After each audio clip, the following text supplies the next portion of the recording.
We're back in the garage. We're gonna clean some stuff up and talk through all the stuff that's been going on with the 71 leading up to me getting COVID and even having COVID. Let's get to it. What's going on, guys? Matt over here, Lethal Garage, and we're back, finally. The content you've seen released over the last week was actually recorded 3 weeks ago. I apologize, and then I didn't have any content in between because my entire family came down with COVID. I must have caught it when I went to the Dodge dealership to get my truck fixed because I've been working from home and staying distanced, and the people that have been coming around me actually go get tested all the time, and they still have not gotten a positive result. But that trip to Dodge got me either caught COVID or I don't know. I don't know how to explain how I got it, but either or, I had it. Took me down for a little bit. Got the typical symptoms: fever, cough, cold, taste, smell gone, chills, back pains, all that stuff. It wasn't fun, and I really feel bad for my wife being pregnant, due here pretty soon, and she got it, and she's had just been miserable. But on the bonus side, the kids didn't really show any signs, stuffy noses, that's about it. So we're on the mend, we're coming back. I made a post about it on Instagram. Thank you for those of you who sent messages and whatnot wishing my family well. We're definitely lucky in the respect that we didn't have to go to the hospital or have symptoms that went beyond. I have a lingering cough and stuffy nose still. It's been 18 days now. So yeah, lots of fun. But let's talk car stuff because that's what I enjoy. So as you guys know, we are deep into a restoration of a 1971 Camaro. This is my vision of what I wanted in the car. These are not my wheels. So a lot of you guys, I've posted a few photos here and there. These are actually Jay's 2 cents wheels off his 67 Camaro that's in full restoration right now. He didn't really have a place to put them and didn't want to bring them all the way home and then come all the way back. And I'm like, hey, I really need a set of wheels so I can get the car on the ground and figure out offsets and all that stuff. And so he let me borrow them, and we get to see the car on the ground. Now, keep in mind, these are not the wheels that we're going with. They don't have the right offsets. They don't have nothing for my car, but they fit. They let the car sit on the ground and give us a good look of how the car's stance and everything's gonna look. It's obviously unsettled, but you may have noticed another thing: glass. There's glass. The car actually has glass. And if you missed the last video, we got the whole front end on the car. Quite a few things have gone down and happened. So one thing I want to do is there's a couple things I want to go over, but my entire garage is a disaster because when COVID hit, everything just kind of moved out to the garage, and the projects that we had started all got put on hold. So I'm going to just do a quick time lapse, clean everything up, and then we're going to talk about where we're at with the car, what's going on, what's next, what's happening. Because technically, this car would have been running. The motor would have been running. It probably could have been driving. The problem is COVID hit, and no one could come over that I had scheduled. So, yeah, let's get to it, and we'll talk through it.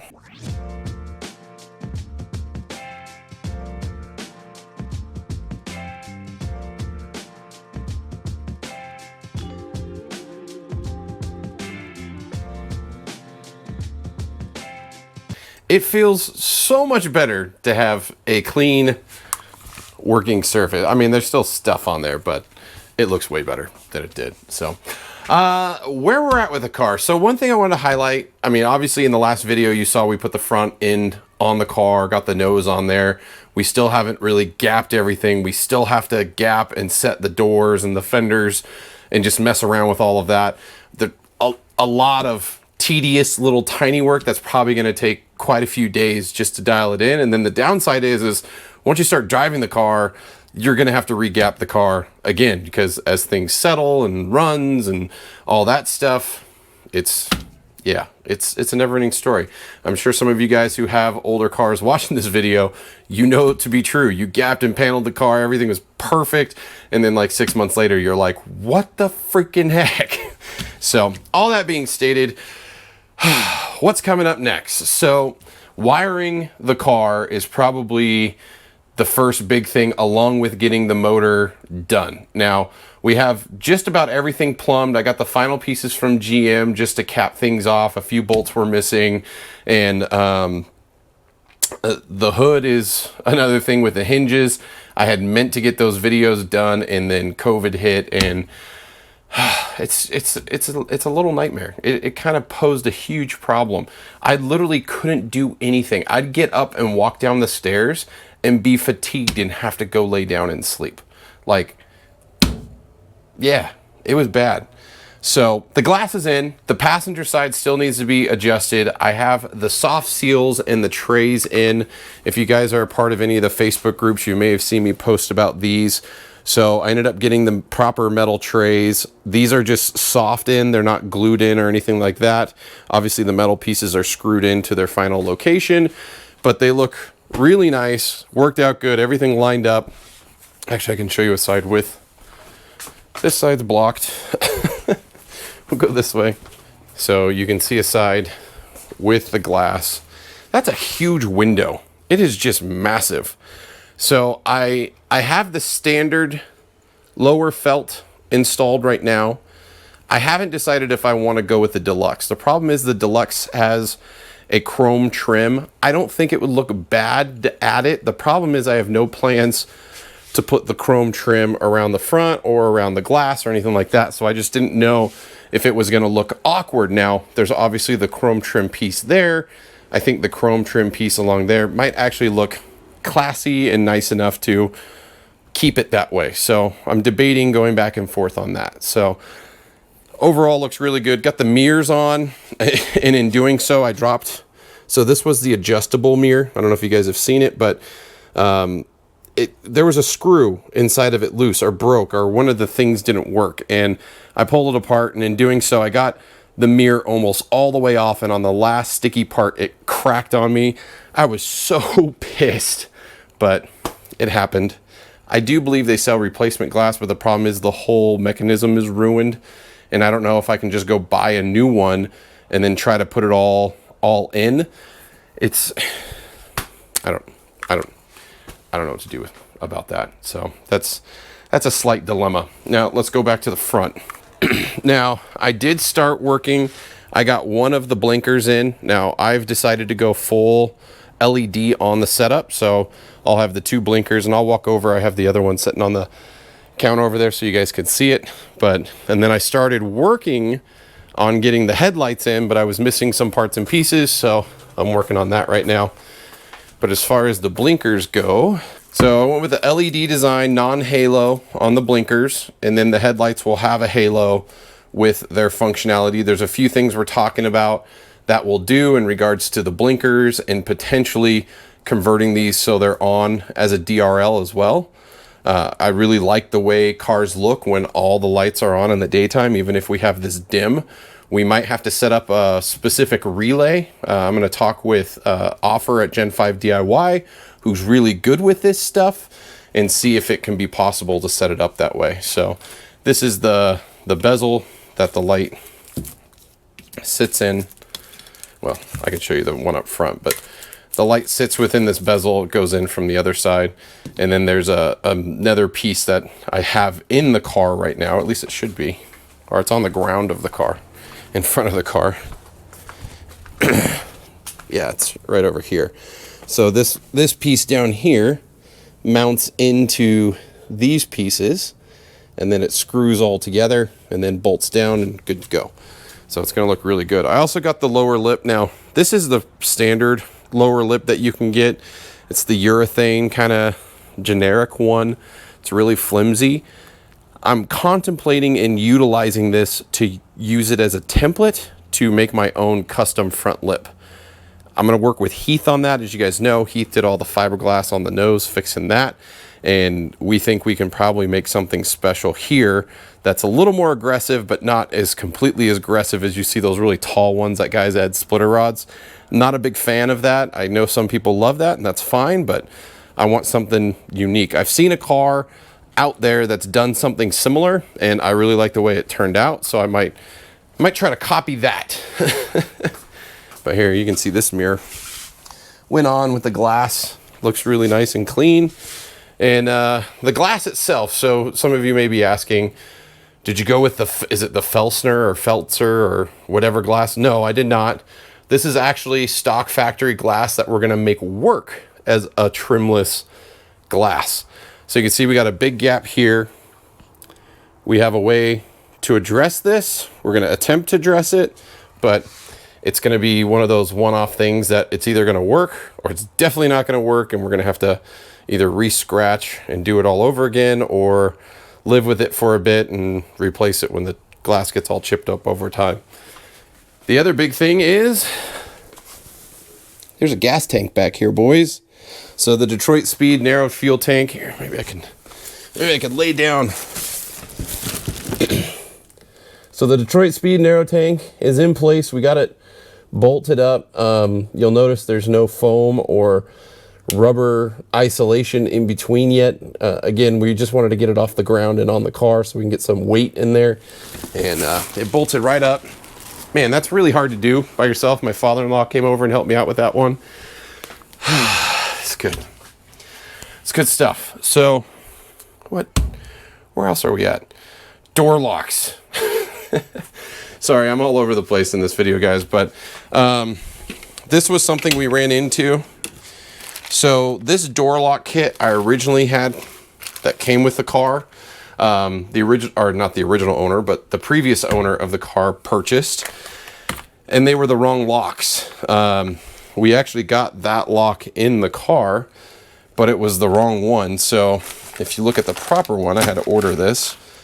This has the longer shaft, for lack of better words, I forget what that's called, but that's going to allow it to link up with this bad boy so you can actually unlock and lock the car door. Now this is all for nothing because you can literally take a ruler, slide it into there, and just unlock the door. It's these cars' security is terrible, super terrible. So that's that. That's all in there. These are the old ones. Throw these back in the drawer with their key, which he told me he got the right ones, but he didn't. So I had to order the right ones, and it's gonna make me change the rear trunk, even though the trunk uses a different key. So I might just keep the one that I have in there now and put the proper ones in there. So, and I think I'll do a video on that because this could be a little bit tricky, and I'm having problems with my passenger door right now. So the metal clamp that attaches the main mechanism to the actual door handle, you guys might know this, but there's a metal piece that slides into a metal clip that has, they basically overlap and snap on to the end, and that thing just keeps popping off. So like right now,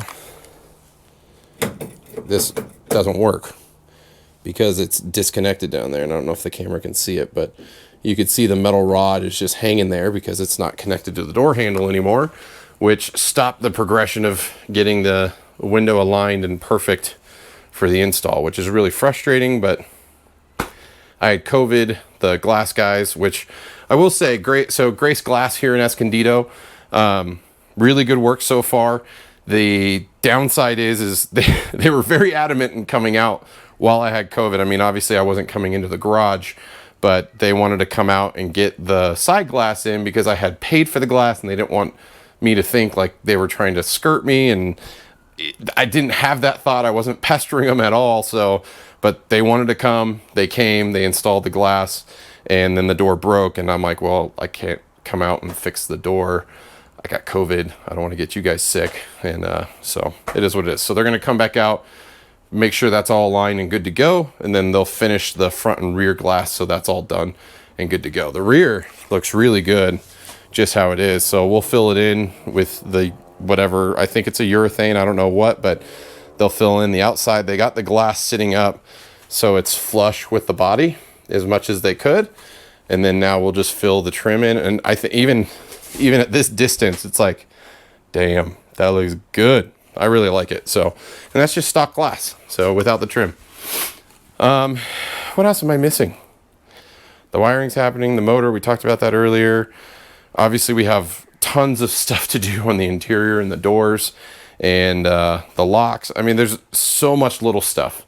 The big thing I think is going to be the wiring. Once that's kind of done, like, so much stuff is going to be just solved and we can slam it all in. So the wiring guy asked us to remove the dash. We did that. Again, you know, I'm not a professional wirer. I'm sure I could figure it out in the diagram, but this guy, Dean, he does this professionally. I saw a couple cars that he had done, and I'm like, I know I can't do that nice of a job. So he agreed, and he's going to come out and help me button it all up and make it look amazing. So the other side is we did get the AC lines from Vintage Air crimped on the other side. Actually, where are those? I put them somewhere. They might be in the trunk. Did I put them in the trunk? Oh no, they're right there.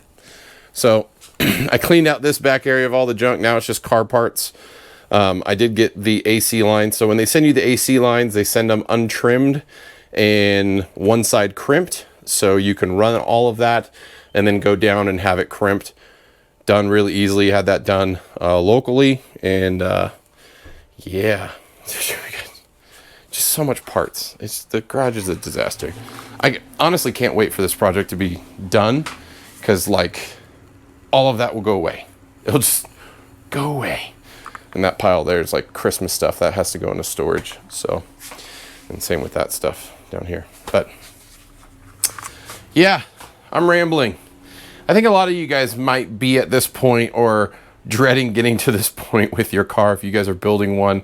If you guys aren't building one, are interested or wondering, like, this is just the miscellaneous crap. And the one thing that I'll highlight, and I've highlighted this in quite a few videos before, do your research, get a catalog, the assembly book, and go through and just make sure you have everything. My car had nothing. Everything was stripped off of it. It was strippo to nothing.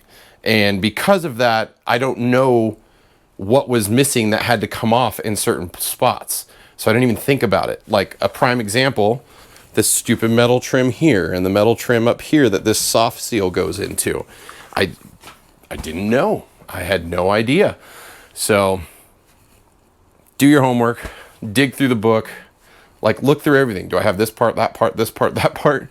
Because honestly, it will save you a ton of money in shipping alone. Like forget just the part. Like, yeah, they're expensive and the whole restoration part's going to be expensive. But if you just go through like a page and be like, yeah, we need to replace all of this stuff, order all of that stuff right then and there. And then you have it, put it in a box, make sure you get all the right parts when they show up. Because I've had that where the wrong parts have shown up. It's a nightmare. It's not a nightmare, but it's a lot to deal with and a lot to remember. I'm missing parts and pieces all over the place. All over. Like, here's a great one. These rails so actually you can see it right here on this side. So on the driver's side, there's these little stops that bolt in to the main guide rails. I have 4 brand new ones.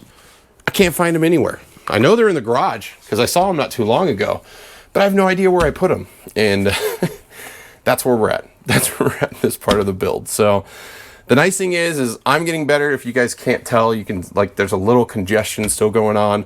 Obviously I still have a stuffy nose and stuff like that, but it's what, 18, 20 days? I don't even know how many days. It's been quite a few days. So I don't believe I'm contagious anymore. So hopefully we're going to give it another week before anybody comes over and starts doing things.